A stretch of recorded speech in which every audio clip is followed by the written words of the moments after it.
प्रभु यीशु मसीह में मेरे प्रिय भाइयों और बहनों, हमारे उद्धारकर्ता प्रभु यीशु मसीह के पवित्र और जीवन देने वाले नाम में मैं आप सभी का आज की इस दिव्य कृपा की प्रार्थना में हृदय से स्वागत करता हूँ।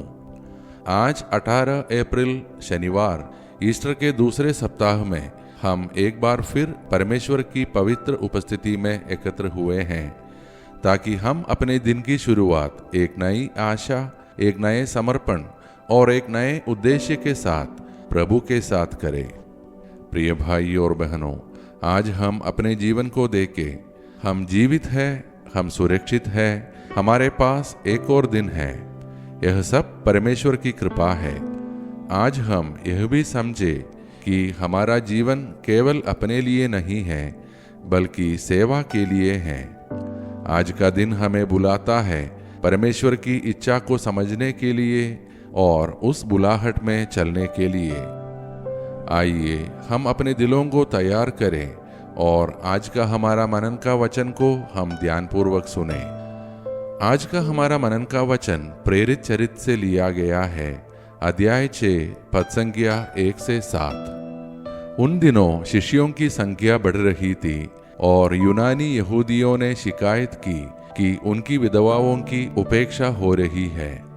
तब 12 प्रेरितों ने कहा, हम परमेश्वर के वचन को छोड़कर भोजन बांटने का काम नहीं कर सकते। इसलिए उन्होंने 7 योग्य लोगों को चुना जो पवित्र आत्मा और बुद्धि से भरे हुए थे। उन्हें इस सेवा के लिए नियुक्त किया गया और प्रेरित प्रार्थना और वचन की सेवा में लगे रहे। और परमेश्वर का वचन फैलता गया और शिष्यों की संख्या बढ़ती गई। प्रिय भाइयों और बहनों, आज का यह वचन हमें एक बहुत महत्वपूर्ण सच्चाई सिखाता है। परमेश्वर का काम बढ़ रहा था, लेकिन उसके साथ चुनौतियां भी आ रही थी। यह हमें बताता है कि जब परमेश्वर कार्य करता है तो विरोध और समस्याएं भी आती हैं। लेकिन प्रेरितों ने क्या किया? उन्होंने समस्या को नजरअंदाज नहीं किया। उन्होंने उसे समझा और एक समाधान निकाला। उन्होंने कहा, हम प्रार्थना और वचन की सेवा में लगे रहेंगे, और उन्होंने दूसरों को सेवा की जिम्मेदारी दी। यह हमें क्या सिखाता है? हर व्यक्ति की एक बुलाहट होती है, हर किसी का एक कार्य होता है। प्रिय भाइयों और बहनों, आज हम अपने जीवन को देखें। क्या हम अपनी बुलाहट को समझते हैं?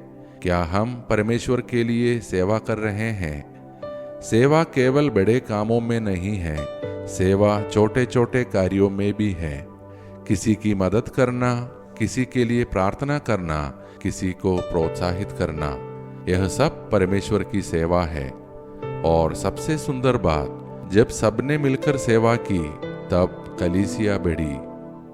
प्रिय भाइयों और बहनों, ईस्टर का जीवन यही है। हम अकेले नहीं चलते, हम एक साथ चलते हैं। हम केवल लेते नहीं, हम देते भी हैं। प्रिय भाइयों और बहनों, आज आइए हम अपने जीवन को प्रभु के सामने रखें। जहां हम अपनी बुलाहट को नहीं समझते, जहां हम सेवा से पीछे हटते हैं, आइए हम प्रभु से कहें, हे प्रभु, मुझे उपयोग कर, और मिलकर प्रार्थना करें। हे सर्वशक्तिमान परमेश्वर, जैसे ही हम इस नए दिन की शुरुआत करते हैं, हम तेरा धन्यवाद करते हैं हमारे जीवन के इस अनमोल उपहार के लिए। हे प्रभु, आज हम तेरे सामने एक विनम्र हृदय के साथ आते हैं। हमें यह अनुग्रह दे कि हम अपनी बुलाहट को पहचान सके और तेरी इच्छा के अनुसार सेवा कर सकें। हे प्रभु, हमें पवित्र आत्मा से भर दे, हमें बुद्धि और समझ दे ताकि हम सही निर्णय ले सकें। हे प्रभु, हम अपने परिवारों को तेरे हाथों में सौंपते हैं। हर घर को अपने प्रेम, शांति और आनंद से भर दे। हमें एक दूसरे के साथ प्रेम और समझ से रहने की कृपा दे। हे प्रभु, आज हम विशेष रूप से अपने बच्चों के लिए प्रार्थना करते हैं। हे प्रभु, हमारे बच्चों को अपने पवित्र हाथों में संभाल। जहाँ भी वे हैं, तेरे स्वर्गदूत उनकी रक्षा करें। जब वे स्कूल जाएं, तू उनके साथ चल। जब वे पढ़ाई करें उन्हें बुद्धि और समझ दे। जब वे निर्णय ले उन्हें सही मार्ग दिखा। हे प्रभु, उन्हें हर बुराई, हर गलत संगति और हर प्रलोभन से बचा। उनके मन और दिल को शुद्ध कर उन्हें अच्छे चरित्र और सच्चे विश्वास में बढ़ा। हे प्रभु, जो बच्चे डर, दबाव या संघर्ष में हैं उन्हें शांति दे। जो बच्चे भटके हुए हैं उन्हें वापस सही मार्ग पर ला। जो बच्चे अपने भविष्य को लेकर चिंतित हैं उन्हें आशा और विश्वास दे। हे प्रभु, हर बच्चे को अपने उद्देश्य के अनुसार उपयोग कर और उनके जीवन को आशीष का स्रोत बना। हे प्रभु, हम उन माता पिताओं के लिए प्रार्थना करते हैं जो अपने बच्चों के लिए चिंतित है। उनके दिल को शांति दे। उन्हें विश्वास दे कि तू उनके बच्चों का ध्यान रख रहा है। हे प्रभु, हम उन सभी के लिए आज प्रार्थना करते हैं जो आज जन्मदिन या विवाह वर्षगांठ मना रहे हैं। उनके जीवन को अपनी कृपा से भर दे। हे प्रभु, हम उन लोगों के लिए प्रार्थना करते हैं जो दुख, पीड़ा और संघर्ष में हैं। उन्हें अपनी उपस्थिति का अनुभव करा।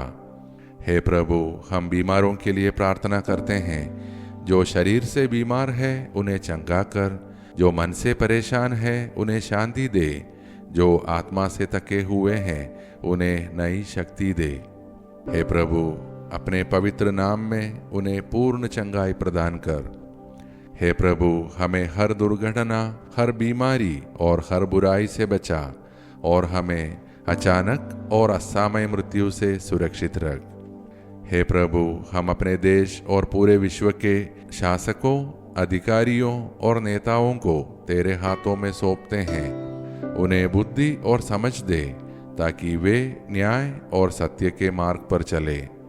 जहाँ युद्ध है वहाँ शांति ला। जहाँ घृणा है वहाँ प्रेम ला। जहाँ विभाजन है वहाँ एकता ला। हे प्रभु, पूरे विश्व में शांति और भाईचारा स्थापित कर और सबसे बढ़कर हमें ऐसा हृदय दे जो सेवा करने को तैयार हो। हमें ऐसा जीवन दे जो तेरी महिमा के लिए हो, ताकि हम सच में तेरे सच्चे सेवक बन सके। ये सारे प्रार्थनाएं और हमारे मन के अन्य प्रार्थनाएं हम समर्पित करते हैं हमारे प्रभु यीशु मसीह के नाम पर। आमीन। प्रिय भाइयों और बहनों, आज याद रखें, परमेश्वर ने हमें एक उद्देश्य के लिए बनाया है और वह हमें अपनी सेवा के लिए बुला रहा है। इसलिए हम अपने जीवन को उसके हाथों में सौंप दें। यदि आज की यह मनन और प्रार्थना आपके हृदय को छू गई हो तो कृपया इसे अपने परिवार व मित्रों के साथ साझा करें, ताकि वे लोग भी इस आशीष को अपने जीवन में अनुभव कर सकें। हम सब कल की दिव्य कृपा की प्रार्थना में फिर एक साथ मिलेंगे। तब तक हमारा प्रभु परमेश्वर हमारी रक्षा करे। धन्यवाद के साथ स्तुति गाऊंगा, हे यीशु मेरे खुदा। उपकार तेरे हैं बेशुमार, कोटि कोटि स्तुति।